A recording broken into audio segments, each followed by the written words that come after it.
हरे भरे जंगल में, जहां फूल हवा में झूमते थे और पंछी मधुर गीत गाते थे, एक बड़ा भूरा भालू रहता था जिसे दुनिया में सबसे ज्यादा शहद पसंद था।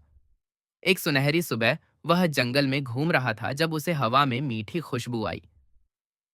कितनी मीठी महक है, उसने गड़गड़ाती आवाज में कहा, और उस सुगंध का पीछा करते हुए एक पेड़ तक पहुंचा जहां एक शाखा से मधुमक्खियों का छत्ता लटक रहा था। वाह, बिल्कुल सही मौका, जरा सा छकता हूं, उसने फुसफुसाते हुए कहा और सुनहरे खजाने की ओर हाथ बढ़ाया। लेकिन मधुमक्खियां खुश नहीं थीं। जैसे ही भालू ने अपने पंजे से छत्ते में हाथ डाला, एक छोटी सी मधुमक्खी उड़कर आई और उसके नाक पर डंक मार दिया। आह! भालू गरज उठा और बोला, ये तो चेतावनी थी। लेकिन दूर जाने के बजाय भालू गुस्से में आ गया और दहाड़ते हुए बोला, तुम्हें इसका पछतावा होगा, छोटे कीड़े। उसने छत्ते को जोर से जमीन पर पटक दिया। अचानक भनभनाहट हुई और पूरी मधुमक्खियों की सेना गुस्से में बाहर निकल आई। भालू की आंखें फैल गईं। ओह नहीं! उसने बड़बड़ाया और फिर वो दौड़ पड़ा, झाड़ियों से होकर, लकड़ियों के ऊपर से कूदते हुए, नदियों को पार करते हुए।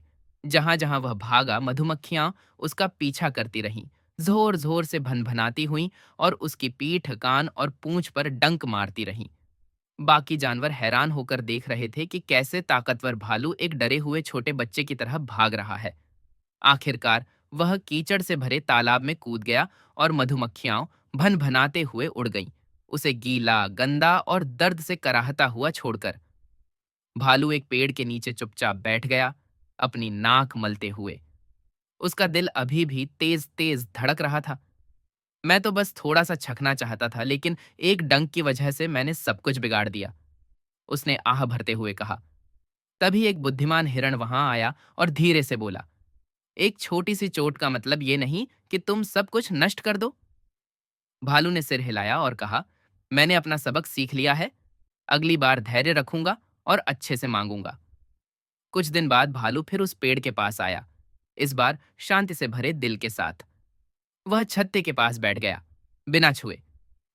मधुमक्खियां पहले तो घबराईं, लेकिन भालू ने बस मुस्कुराते हुए कहा, नमस्ते, मैं तुम्हें नुकसान नहीं पहुंचाऊंगा। एक मधुमक्खी फूल के पास उतरी और वहां शहद की एक छोटी सी बूंद छोड़ गई। भालू मुस्कुराया और उसे चाट लिया। धन्यवाद, उसने फुसफुसाया। उस दिन से भालू अक्सर वहां आता, न लोभी बनता, न गुस्सा करता, और कभी कभी, बस कभी कभी, मधुमक्खियां अपने बड़े प्यारे दोस्त के साथ थोड़ा सा शहद बांट लेती।